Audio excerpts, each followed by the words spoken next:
You know, one of the most common questions I get when I'm doing training around the country is how do you overcome the price objection? The misbelief, the common misconception is that customers just want to buy on a cheap price. And a lot of times contractors kind of buy into that whole argument because maybe when you're shopping, you're always looking for the best price. You have to remember that not everybody out there is focusing on price, price, price. A lot of people are looking for quality and service, guarantees, those types of things. But when I get this question, when people say, how do you overcome the price objection? The first thing I ask them is, well, when are you dealing with the price objection? And the response I always get is people say, well, you know, at the end when people say, can you do it cheaper? And that right there is the biggest problem. You see, that can't be the first time you discuss price on a sales call. The truth is you have to take price head on way before the homeowner ever brings it up. In fact, if you are applying the core training program that I teach, you know, in terms of the kitchen table sales process, price is one of the very first things that we bring up early on in the sales call. We use some third-party, you know, kind of authorities, Consumer Reports and U.S. Department of Energy, and we use those to demonstrate to the homeowner that price shouldn't be the most important consideration. And I'm going to tell you something, it's fairly easy to get people to understand this because the truth is, people know it rarely makes sense to ever buy the cheapest of anything, right? And yet they'll tell you that when they're buying the HVAC system, they're looking for the cheapest price. Well, do they have the cheapest car in their driveway? Do they have the cheapest television on their wall? Probably not. Do they have the cheapest food in their fridge? Probably not. The reality is people know it doesn't make sense to buy the cheapest of anything, but they want us to believe that because they believe that helps them get a better price. To overcome that, we have to do two things. Number one, we have to set up the price conversation ourselves proactively, and then we have to be prepared to deal with it at the end. So let me give you a couple of examples. In our core training, we supply the materials for you, the flipbook presentation, to use Consumer Reports and U.S. Department of Energy to attack the price objection.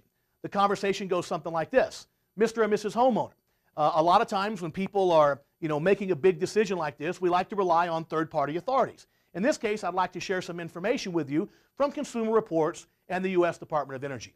Consumer Reports says right here that the most important thing for homeowners to consider is a trustworthy contractor. Now, why do you suppose Consumer Reports says that finding a trustworthy contractor is the most important thing?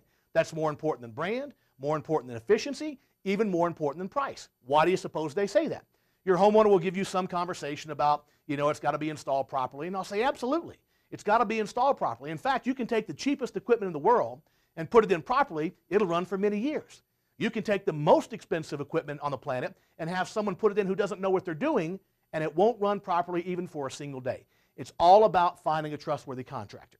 You can see here Consumer Reports also talks about the importance, the need of doing a proper load calculation, which is one of the things we'll do here today. Now, Mr. Homeowner, I'd like to also share some information with you from the U.S. Department of Energy, which goes even further. They say that over half of all contractors do not properly size heating and air conditioning systems. They also say that doing a proper load calculation is really important. So, Mr. Homeowner, I'd like to ask you a question. Why do you suppose that Consumer Reports and U.S. Department of Energy make such a big deal out of finding a trustworthy contractor and proper sizing? Well, as I said, number one, they have to be installed properly. These are complex mechanical systems. They have to be designed and installed by experts. But the other thing with respect to the sizing is perhaps even more important, or equally important.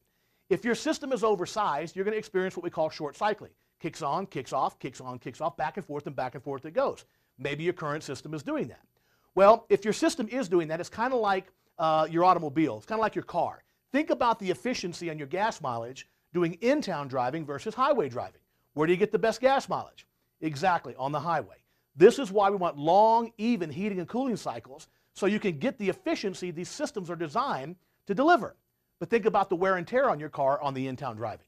Wears out the clutch, wears out the transmission, the engine, all the parts, the brakes, everything wears out more quickly, and the car doesn't last as long as it would if it were highway miles. Well, same thing with your HVAC system. All that starting and stopping, it wears the system out.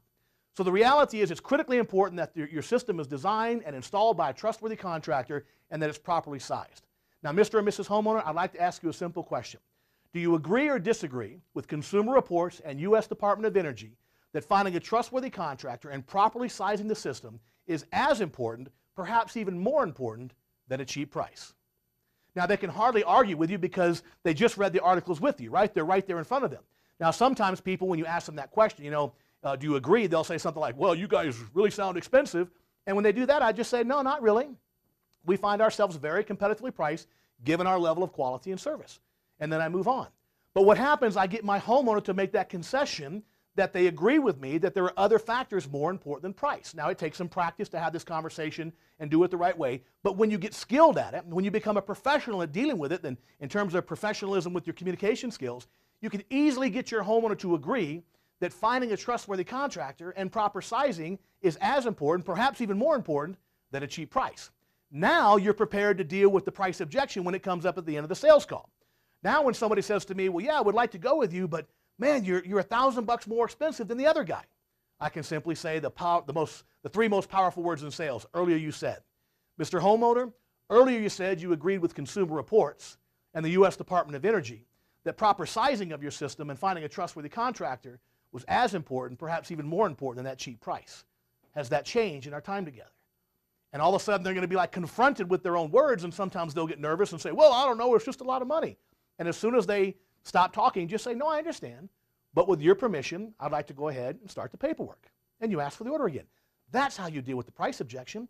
You can't deal with it when it just comes up at the end for the first time. If the price objection comes up for the very first time at the end, folks, it's just too late, because now your homeowner is on DEFCON 1 high alert, right? They're not, anything you say they're going to be suspicious about.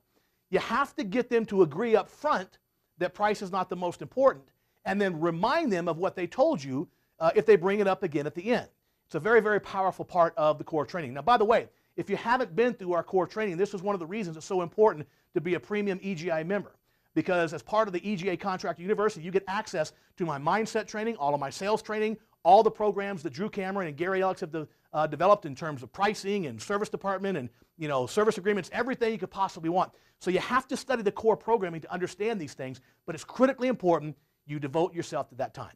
So keep in mind, if it comes time to dealing with price, or if it's dealing with price and it's the very end of the sales process, it's probably too late. You have to address it earlier on.